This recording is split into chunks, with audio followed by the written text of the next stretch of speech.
Gabriel Castañeda, estuvo asistiendo allá a la Universidad de Chapingo para unos cursos. Y ahí fue donde se incorporó con el PAUSH. De ahí pues nos manifestó la inquietud de aquí de Tula en relación con la contaminación. Ingeniero, ¿de dónde es usted?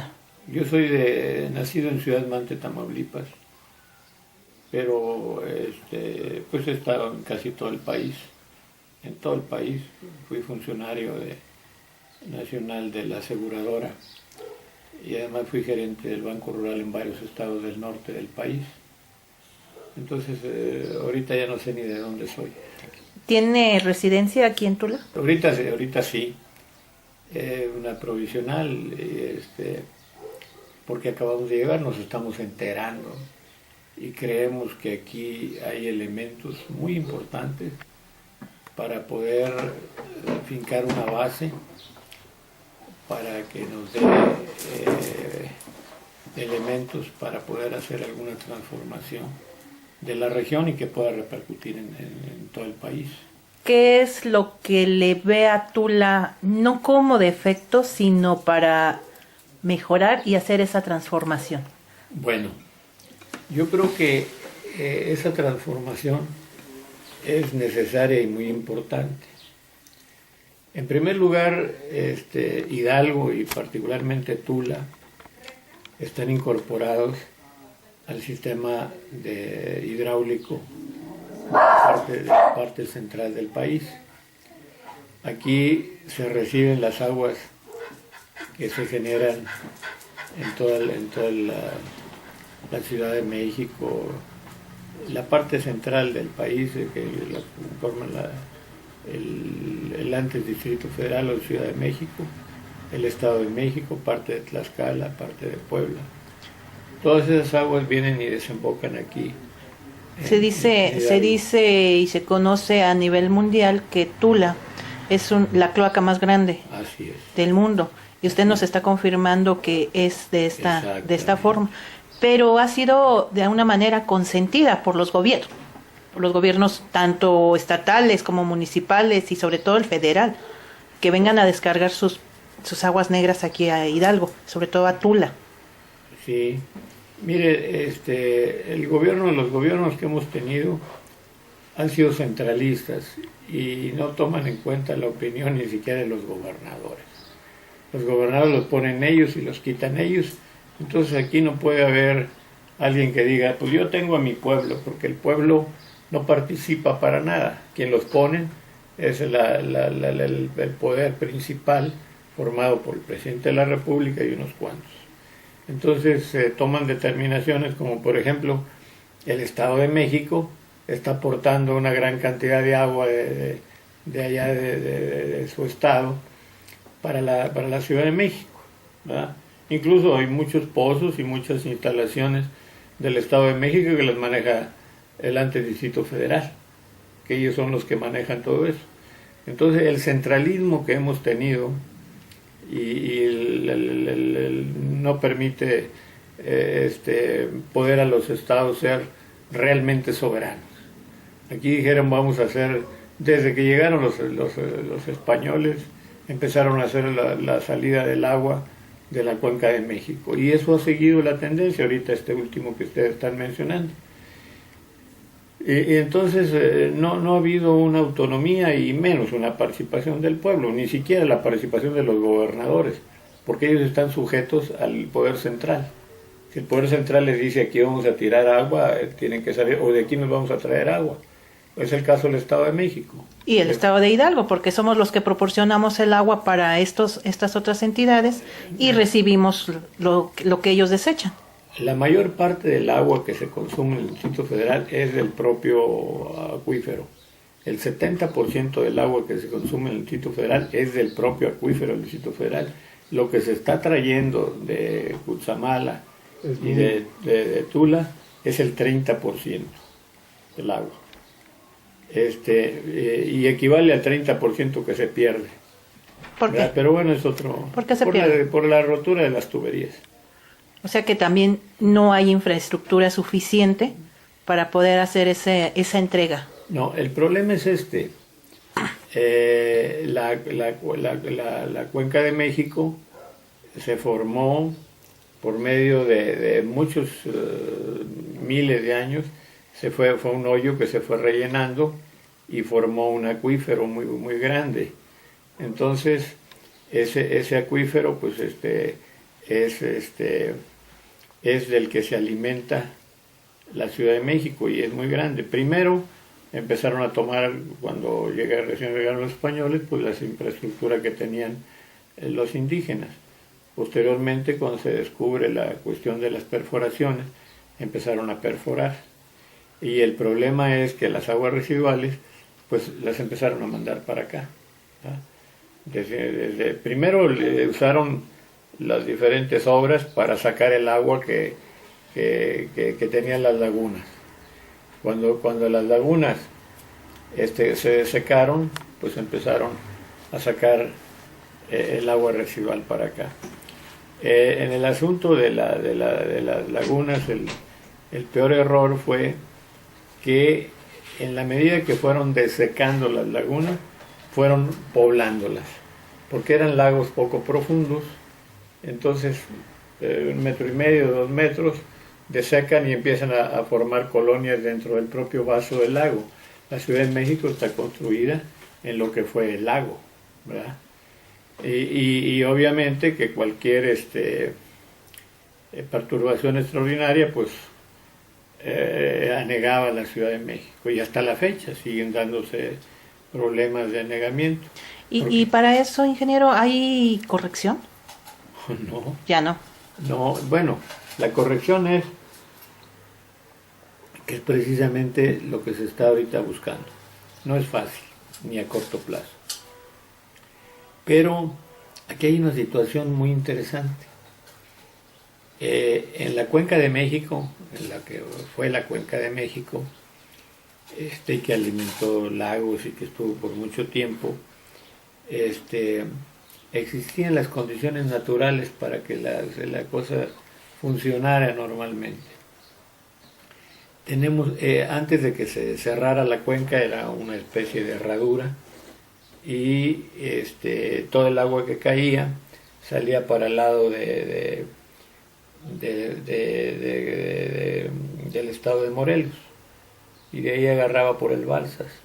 Pero se vinieron una serie de volcanes que fueron los que sellaron esa salida y hicieron una cuenca cerrada. Esa sellada fue con puros volcanes. Se formaron cientos de volcancitos y algunos grandes, 1 o 2 grandes, pero muchos volcancitos, de tal manera que la tierra ahí, el suelo, es de origen volcánico. Y ahí es donde se infiltra la mayor parte del agua que entra al acuífero de la Ciudad de México. Y es un acuífero muy rico, y hasta la fecha sigue alimentando esa zona, sigue alimentando de agua a la cuidad de la Ciudad de México. Sin embargo, la cantidad que se saca es muy superior a la que se infiltra. Ahorita se está sacando alrededor del 250-260% del agua que entra. Es decir, cada vez se está explotando más y más. Y lo que se trae de allá de Cutzamala y de Lerma, pues es una cosa muy pequeña, ¿no? Aquí la parte importante es, y es la que antier estuve con unos técnicos allá de la zona esta volcánica, en donde el agua que cae, hay 2 niveles de agua, uno de la parte más alta de la sierra de ahí, esa se infiltra. Ahí en Tres Marías no encuentra un agua en el subsuelo para nada, porque todo el agua se va hasta el fondo. Pero hay un agua que se va, que escurría, que era la que llenaba los lagos, que se viene poco a poco por la superficie, y esa agua es la que actualmente, desde hace mucho tiempo, se han hecho drenajes profundos y todo eso para sacarla de la ciudad, porque esa era el agua que llegaba a los lagos. pero ahora en lugar de llegar a lagos tendría que llegar a la ciudad. Entonces se han hecho muchas infraestructura para sacar esa agua de ahí de la cuenca para que no inunde, porque todos los tiempos de lluvias vemos que hay inundaciones acá, y esas no van a parar, porque en primer lugar no tienen la infraestructura suficiente. Pero en tiempo de lluvias pues alcanzan a sacar la mayor parte del agua, pero por los drenajes que construyeron. Pero en tiempo de seca los drenajes no llevan más que el agua residual, que es el 20% del agua que llega ahí. Regresando un poquito aquí, su presencia aquí en Hidalgo tiene un objetivo. Sí. Hay un proyecto o hay varios proyectos. ¿Solamente para la región de Tula, para el municipio de Tula, o abarca otros espacios? ¿Y en qué consistiría ese proyecto? Bueno, nosotros venimos aquí para ver cómo pudiéramos ligar a estas tres zonas. La zona que aporta el agua, que es como ya dijimos, el Estado de México, ¿verdad? Porque números muy gruesos creemos, estamos deduciendo que no hay necesidad de trasladar esa agua de allá del Estado de México para que alimente ese 30% de agua. ¿Por qué? Porque esa zona que estábamos marcando, volcánica, que es muy permeable, ¿verdad? Con esa agua sería más que suficiente para alimentar la Ciudad de México, por la gran porosidad que tiene. Pero resulta que se sigue, como ya le dijimos, sigue la parte más profunda, sigue alimentando esa agua, porque si no, al acuífero, que es acuífero que nos da el 70%. Pero la parte de arriba, toda esa se va a los drenajes y se viene se viene todo el agua que se usa en el Distrito Federal. Entonces, ¿por qué no se aprovecha esa agua? ¿Por qué nunca se ha intentado aprovechar esa agua que cae en esa zona y que se infiltra tanto y que no tendríamos para qué traer del Estado de México? Por una sencilla razón. El gobierno y los contratistas de las obras pues siempre negocian para ver cómo sale más barato. Entonces sale mucho más barato y es más redituable hacer un tubo muy grande, son dos, para traerse el agua desde allá, desde Cutzamala, y subirla, porque ese es terreno muy rocoso, muy volcánico. Entonces con un solo tubo o dos tubos hacen la trayectoria y suben el agua y la traen. ¿Y qué pasa con el agua que cae en toda esa zona de Chichinauhua, que es donde tiene la mayor precipitación de la cuenca? Al drenaje. ¿Verdad? Hay mucho desperdicio. El total, no mucho, total. ¿Por qué? Porque es más difícil estar haciendo pequeñas unidades de infiltración. Hay que hacer 200 o una cosa así, para que esa agua, en lugar de que se vaya a inundar, se infiltre, y dejar de traer de allá o reducirla sustancialmente el agua que traemos del Estado de México. Es una cosa de que acá el trabajo es más laborioso y no se puede meter maquinaria pesada con grandes tractores ni nada de eso, no. Tiene que ser labor con maquinaria ligera y mano de obra para empezar a hacer todas las pequeñas obras o medianas obras para poder captar esa agua, que es muy importante, es una cantidad muy importante. Aquí llueve 300 milímetros, allá en esa zona llueve 1500 milímetros. Impresionante. En esa zona, 5 veces más. Pero toda esa agua se desperdicia, se manda al drenaje y se las mandan para acá, pero ya contaminada. Y se contamina con el 20% del agua y 80% es agua limpia. ¿verdad? Entonces, pero desde el punto de vista de contrataciones y de todo eso, pues es más facilito hacer un tubote y traérsela de allá. ¿Es más económico hacer eso? No es tanto lo económico, sino lo práctico. A lo mejor es igual de costoso. Oiga, ingeniero, y usted, bueno, me llama la atención, dice, venimos por un proyecto. ¿Quiénes? Bueno, el PAUCH, la Universidad de Chapingo. La Universidad de Chapingo. Sí, Ok. la Universidad de Chapingo.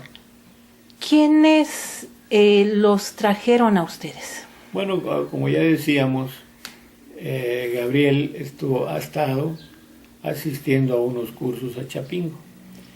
Y ahí empezamos a platicar, inclusive nos acompañó algunas gestiones ahí que hicimos ahí con el municipio de Texcoco para tratar de que participara el PAUCH con el municipio de Texcoco, y él estuvo ahí.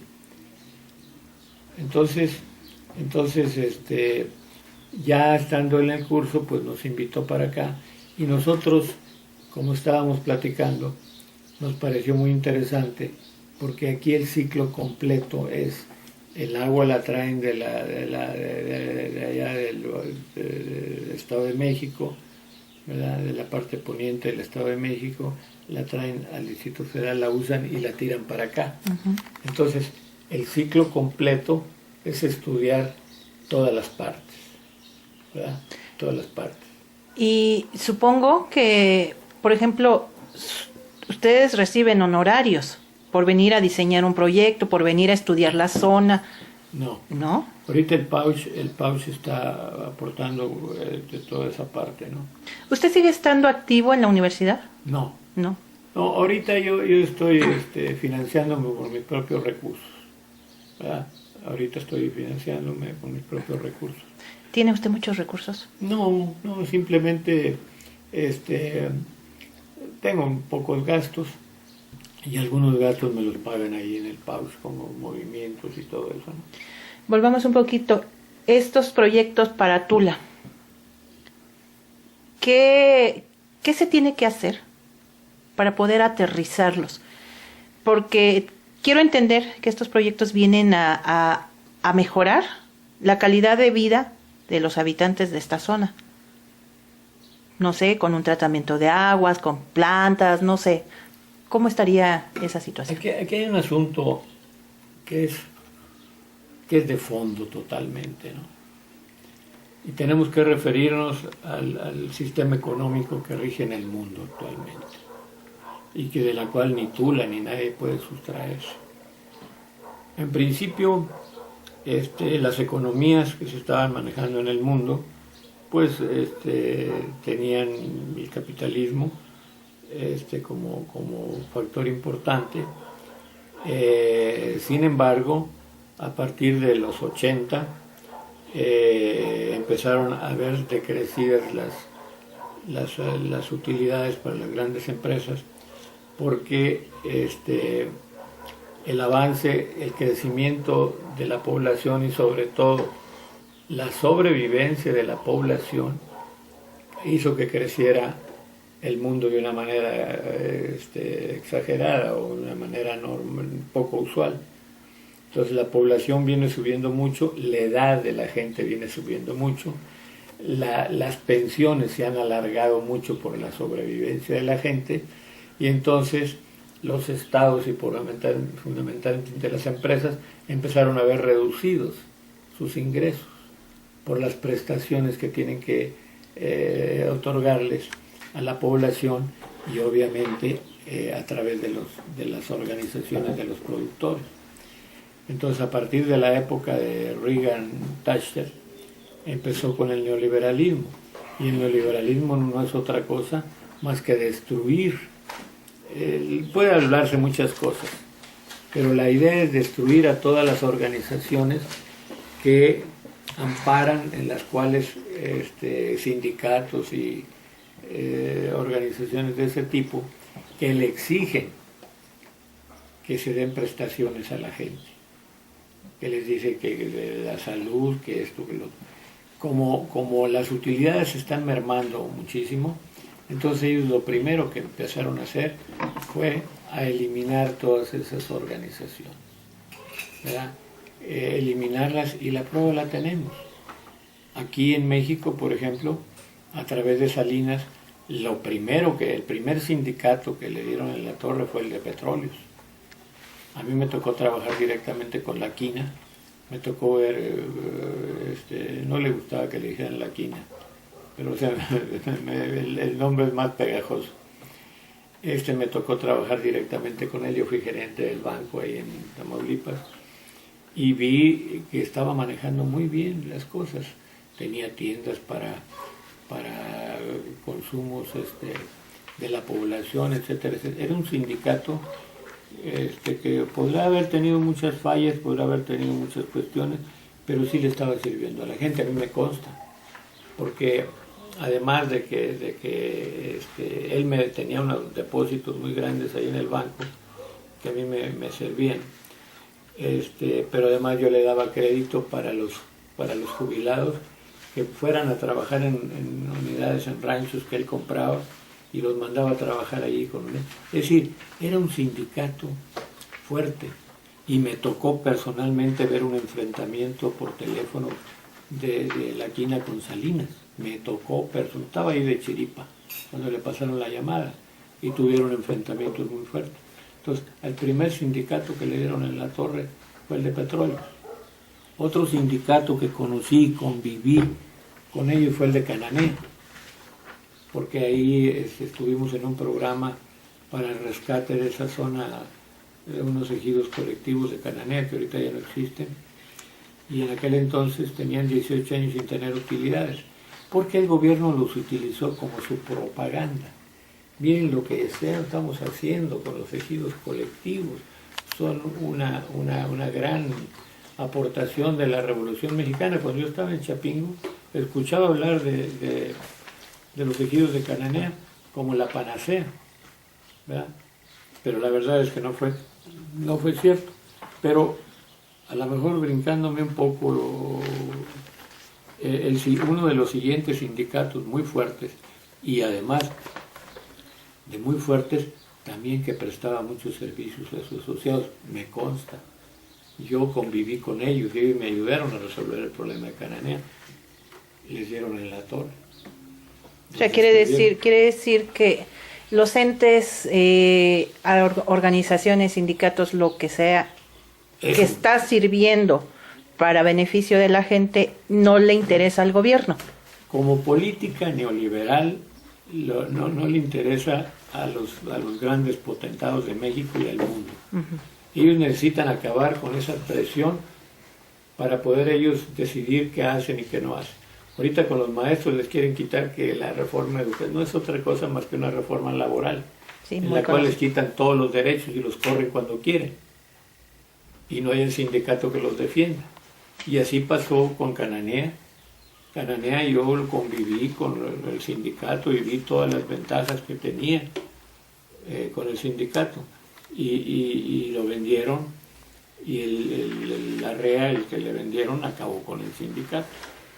Ahí metió pura gente espuria con contratos leoninos, y además le importa un comino la situación del medio ambiente. Acaban de contaminar todo el río Sonora por muchos años.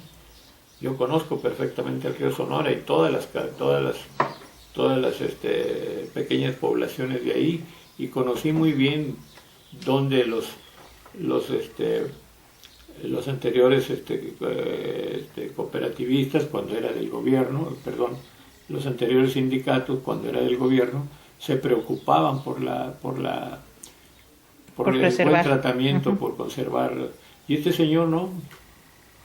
¿De quién hablamos? Dice exactamente. El que compró fue la REA ahí. Y obviamente suspendió al sindicato, ¿verdad?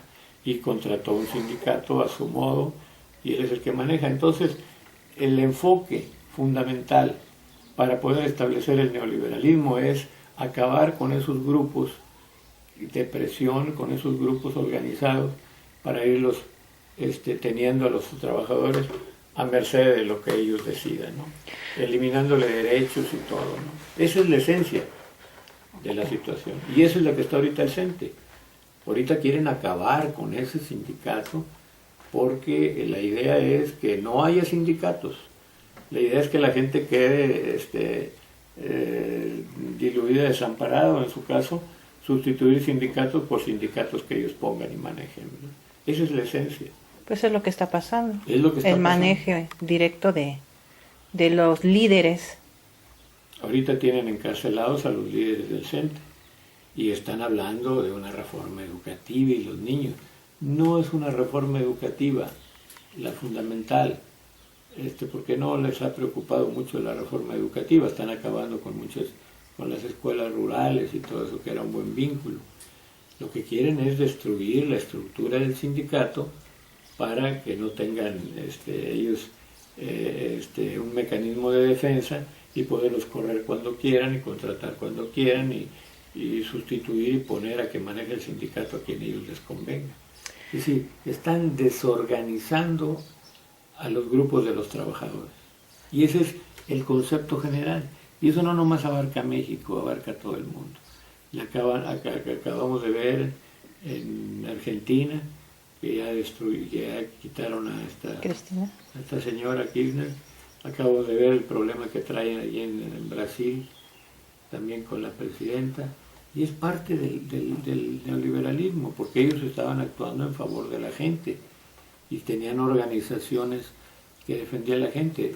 Meten a través de del caso de Brasil, a través de los congresos, están desaforando a la presidenta para votar a alguien que, independientemente de la votación que obtuvo, porque el poder lo está usufructuando, lo está